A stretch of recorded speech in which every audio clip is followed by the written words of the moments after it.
바벨론과 같은 세상에서 살아가고 있는 우리는 어떻게 하나님의 영광을 위해서 살아가야 될 것인가? 이 세상 속에 크리스찬으로서의 중요한 모범이 바로 오늘 이 1장에 있어요. 첫째로는 변해야 될 것에 대해서 이야기하고 있습니다. 첫째로 그들은 갈대아 학문과 언어를 배워야 해서요. 우리가 세상에서 실력 있게 살아가려면 우리가 몸담고 있는 이 세상의 문화 또 학문을 이해해야 됩니다. 두 번째, 그들은 바벨론 왕을 위해서 왕궁에서 일을 해야 했어요. 그들은 이름을 바벨론식으로 개명해야 됐었죠. 근데 여러분, 이 개명을 받아들였어요. 그 땅에서 살려면 그들처럼 옷 입고 그들처럼 이름 짓고 불리는 것, 이것에 대한 수용력이 있어야 됩니다. 우리가 이것들을 거부하면 우리 이 세상 속에서 살아갈 수가 없고, 그러면 어떤 기회도 얻을 수가 없는 것입니다. 두 번째로 우리가 봐야 되는 것은 변하지 말아야 할 것입니다.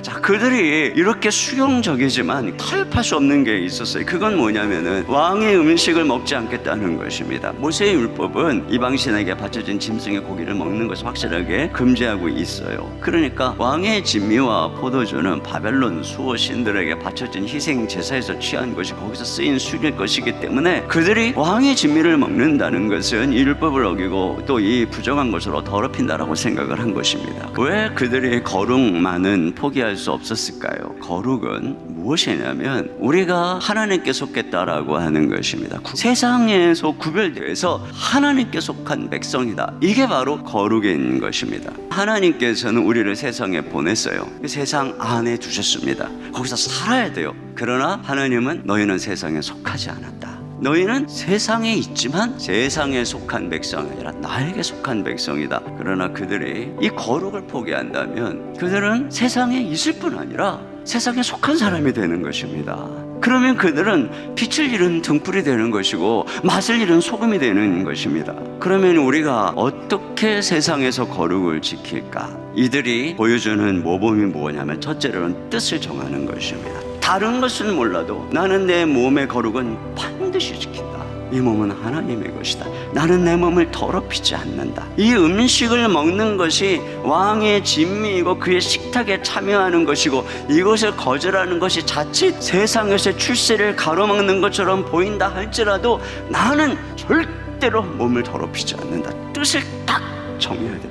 비둘기같이 순결한 이러한 태도와 동시에 뱀같은 지혜가 필요한 것입니다. 대안을 제시해야 돼요. 청하오니 당신의 종들을 열흘 동안 시험하여 채식을 주어 먹게 하고 물을 주어 마시게 한 후에 열흘 동안 시험을 해보라고 하는 것이에요. 그래서 우리들의 얼굴이 괜찮으면 허락해달라. 대안을 제시하는 것을 보게 되는 것입니다. 근데 환관장이 그것도 허락을 하죠. 하나님의 은혜를 있게 하죠.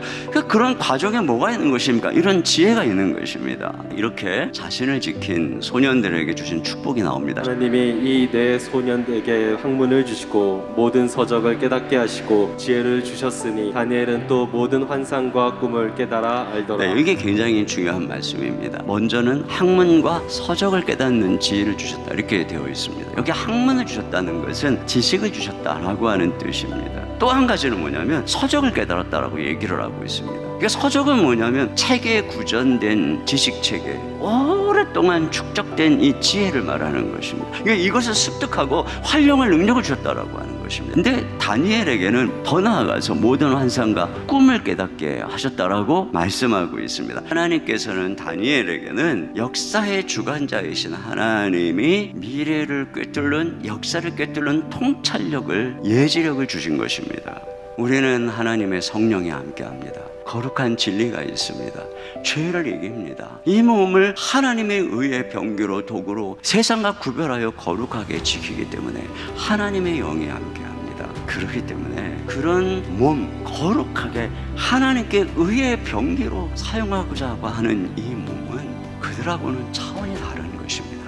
마지막으로 보세요. 롱런합니다. 롱런. 왕이 4번이 바뀝니다. 그런데도 불구하고 다니엘은 계속 국무총리입니다. 왜 그렇습니까? 그만큼 그들에게 꼭 있어야 되니까. 그뿐이겠습니까? 그 자리에서 경험하는 유혹과 위험이 한두 가지가 아닙니다. 그런데 하나님께서 건져주시는 거예요. 풀무불 속에서도 말이죠. 보호해 주시는 것입니다. 모든 위기와 모험을 하나님이 이 거룩한 당신의 종들을 건져주시는 것입니다. 그를 롱런하게 해주시는 하나님이 그렇게 사용해 주시는 것이에요. 이 말씀 가슴에 담고 세상 속에서 승리하고 우리의 다음 세대들, 우리의 청년들, 이 세상의 직장에 있는 분들이 이 세상의 주역이 돼서 하나님께 영광 올려드리는 그런 은혜가 함께 하시기를 주님의 이름으로 축원합니다.